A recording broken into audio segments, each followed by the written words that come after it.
السلام عليكم ورحمة الله وبركاته. الحمد لله القائل إن الله لا يغير ما بقوم حتى يغيروا ما بأنفسهم. أشهد أن لا إله إلا الله وحده لا شريك له، وأشهد أن محمدا عبده ورسوله. اللهم صل وسلم على سيدنا محمد وعلى آله وصحبه أجمعين. أما بعد، فيا أيها المسلمون اتقوا الله، أوصيكم وإياي بتقوى الله، فقد فاز المتقون. قال الله تعالى: يا أيها الذين آمنوا اتقوا الله حق تقاته ولا تموتن إلا وأنتم مسلمون. Muslimin yang dirahmati Allah Subhanahu wa taala sekalian, saya menyeru agar kita bersama-sama meningkatkan ketakwaan kita kepada Allah dengan melaksanakan segala perintah dan meninggalkan segala larangannya. Semoga kita semua diberikan kebahagiaan dan kejayaan di dunia dan di akhirat. Pada hari yang mulia ini, mimbar akan membicarakan khutbah yang bertajuk Belia Tunggak Negara. Hadirin Jumaat yang dirahmati Allah sekalian, Surah Ar-Ra'd ayat 11 yang telah dibacakan pada awal khutbah ini menegaskan bahawa Allah Subhanahu wa taala tidak sekali-kali akan mengubah nasib sesuatu kaum, melainkan apabila mereka sendiri yang mengubahnya. Ayat ini menegaskan bahawa umat Islam, khususnya golongan belia, bukan lagi sekadar kumpulan yang hanya menanti arahan. Sebaliknya, mereka adalah pemacu utama perubahan dalam pembangunan negara. Pada hari ini, generasi belia tampil memainkan peranan yang aktif dan signifikan dalam berbagai bidang: merangkumi ekonomi digital dan keusahawanan, kepimpinan komuniti, kelestarian alam sekitar, serta kemajuan teknologi. Selaras dengan firman Allah Subhanahu wa taala dalam surah Ar-Ra'd ayat 11 yang bermaksud, sesungguhnya Allah tidak mengubah keadaan sesuatu kaum sehingga mereka mengubah keadaan yang ada pada diri mereka sendiri. Ayat ini mendidik kita bahawa perubahan sentiasa bermula daripada tindakan. Oleh itu, golongan belia adalah mereka yang paling berpotensi untuk menggerakkan perubahan tersebut. Dalam lembaran sejarah Islam, telah terbukti bahawa perubahan-perubahan besar lazimnya digerakkan oleh semangat dan keberanian golongan muda. Allah Subhanahu wa taala telah mengabadikan kisah Ashabul Kahfi, iaitu sekumpulan pemuda yang teguh mempertahankan keimanan mereka di tengah-tengah masyarakat yang rosak akidahnya. Kisah mereka diabadikan melalui firman Allah Subhanahu wa taala dalam surah Al-Kahfi ayat ke-13. A'udzubillahi minasyaitonir rajim. Nahnu naqussu 'alaika naba'ahum bil haqq innahum fityatun amanu bi rabbihim wa zidnahum huda. Sesungguhnya mereka itu ialah pemuda-pemuda yang beriman dengan Tuhan mereka, dan kami tambahkan kepada mereka hidayah petunjuk. Ayat ini memberikan inspirasi yang amat mendalam kepada kita semua. Perhatikanlah bahawa Allah Subhanahu wa taala tidak menyifatkan mereka sebagai golongan tua maupun pembesar negara. Sebaliknya, mereka disebut sebagai pemuda-pemuda yang beriman, beramal soleh, serta sentiasa memelihara keimanan dan prinsip hidup mereka dengan penuh keteguhan. Hadirin Jumaat yang dimuliakan, lihat saja realiti pada hari ini. Tidak semua belia benar-benar bergerak membangunkan diri. Masih ada dalam kalangan mereka yang terleka dengan hiburan melampau, leka melayari media sosial dari pagi hingga malam, dan menghabiskan masa dengan perkara yang tidak membawa sebarang faedah. Usia muda yang sepatutnya menjadi waktu paling berharga untuk menimba ilmu dan mempersiapkan diri, dibuang begitu sahaja tanpa rasa sesal. Ada juga belia yang memilih untuk duduk menunggu-nunggu peluang yang sempurna, menunggu kerja yang selesa, menunggu masa yang sesuai. Sedangkan masa terus berjalan tanpa menunggu sesiapa. Berbagai peluang pekerjaan, latihan kemahiran, program keusahawanan dan pembangunan diri telah pun disediakan oleh pihak kerajaan dan pelbagai agensi. Namun sikap memilih-milih dan malas bergerak menyebabkan semua itu berlalu begitu saja. Sedarlah bahawa Islam tidak pernah mengajar umatnya untuk berpeluk tubuh. Islam mengajar kita untuk berusaha dan bekerja mengikut kemampuan yang ada.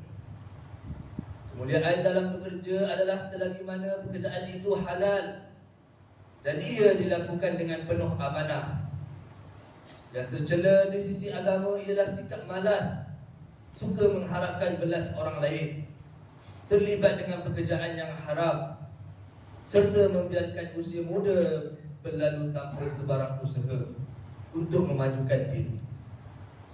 Hadis yang diriwayatkan oleh Ibnu Abbas radhiyallahu anhu bahawa Rasulullah sallallahu alaihi wasallam bersabda yang bermaksud, rebutlah 5 perkara sebelum datangnya 5 perkara. Masa mudamu sebelum datang masa tuamu, kesihatanmu sebelum datang sakitmu, kekayaanmu sebelum datang kemiskinanmu, masa lapangmu sebelum datang kesibukanmu, dan hidupmu sebelum datang matimu. Riwayat Al-Hakim.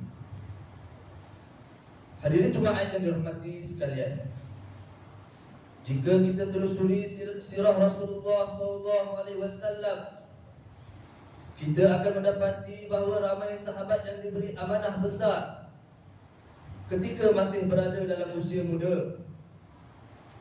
Antaranya ialah Sayyidina Ali bin Abi Thalib. Ketika Rasulullah SAW diperintahkan berhijrah ke Madinah, Baginda SAW meminta Sayyidina Ali tidur di tempat baginda. Walaupun ketika itu kaum Quraisy sedang merancang untuk membunuh Rasulullah SAW, amanah yang besar ini diberikan kepada seorang pemuda yang jago dan teguh imannya. Begitu juga Usamah bin Zaid radhiyallahu anhu yang masih dalam usia belia ketika dilantik oleh Rasulullah SAW sebagai panglima tentera untuk memimpin pasukan yang turut dianggotai oleh para sahabat yang lebih berusia dan berpengalaman daripadanya. Peristiwa ini menunjukkan bahawa dalam Islam kepimpinan tidak diukur mengikut kasta umur semata-mata, akan tetapi berdasarkan ilmu dan tahap kemampuan. Sejarah Islam juga mencatatkan bagaimana kita mengenali susuk agung seperti Salahuddin Al-Ayyubi yang membesar dengan pendidikan ilmu, adab dan jihad sehingga berjaya membebaskan Baitul Maqdis daripada penjajahan. Kita juga mengingati Sultan Muhammad Al-Fatih yang sejak usia muda dididik dengan cita-cita besar dan akhirnya berjaya menakluki kota Konstantinopel. Kejayaan mereka tidak lahir daripada hiburan yang melalaikan, ataupun sikap menunggu peluang. Sebaliknya lahir daripada ilmu, disiplin, latihan yang berterusan, dan keyakinan yang teguh kepada Allah Subhanahu wa taala. Hadirin Jumaat yang dikasihi Allah, dalam mempersiapkan diri menghadapi cabaran semasa, belia hari ini tidak boleh bersikap statik. Dunia terus berubah dengan teknologi kecerdasan buatan AI yang semakin meluas. Persaingan semakin sengit dan mereka yang enggan menyesuaikan diri akan terus ketinggalan. Maka manfaatkanlah setiap peluang yang disediakan oleh kerajaan untuk membangunkan potensi diri, dan jadikanlah teknologi sebagai medium menyebarkan dakwah dan kebaikan, bukan menghambur fitnah dan cacian. Mari sama-sama kita merenung pesanan Rasulullah sallallahu alaihi wasallam yang diriwayatkan oleh Ibnu Abbas radhiyallahu anhu, katanya, kuntu khalfa Rasulillah sallallahu alaihi wasallam yawman faqala ya gulam inni muallimuka kalimatin ihfazillah yahfazuka. Pada suatu hari aku berada di belakang Rasulullah sallallahu alaihi wasallam. Lalu baginda bersabda, wahai anak muda, sesungguhnya aku ingin mengajarkan kepadamu beberapa pedoman. Peliharalah hak-hak Allah Subhanahu wa taala. Nescaya Allah Subhanahu wa taala akan memelihara. Riwayat At-Tirmizi. Itulah asasnya.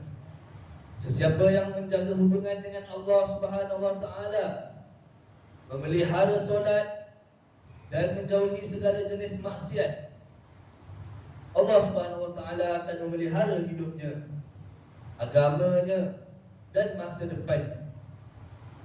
Maka dalam kita mengejar kemajuan dunia, jangan sesekali kita tinggalkan iman dan akhlak daripada diri kita. Ingatlah, belia yang hebat bukan sekadar pandai bercakap tentang perubahan, akan tetapi yang sanggup berubah. Belia yang berjaya bukan yang menunggu peluang, tetapi yang berani mencipta peluang.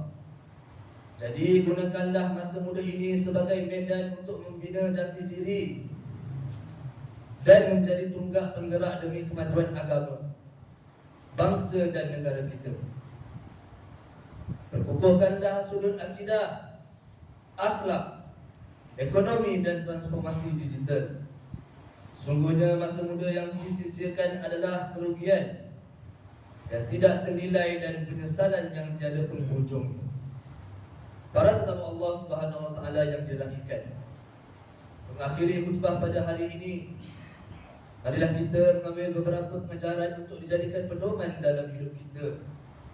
Pertama, umat Islam hendaklah menyadari bahawa golongan belia mempunyai peranan yang besar dalam mencorakkan masa depan agama, masyarakat dan negara. Justru mereka perlu dibimbing dengan asas ilmu dan akhlak yang baik, serta diberi peluang untuk menimba pengalaman.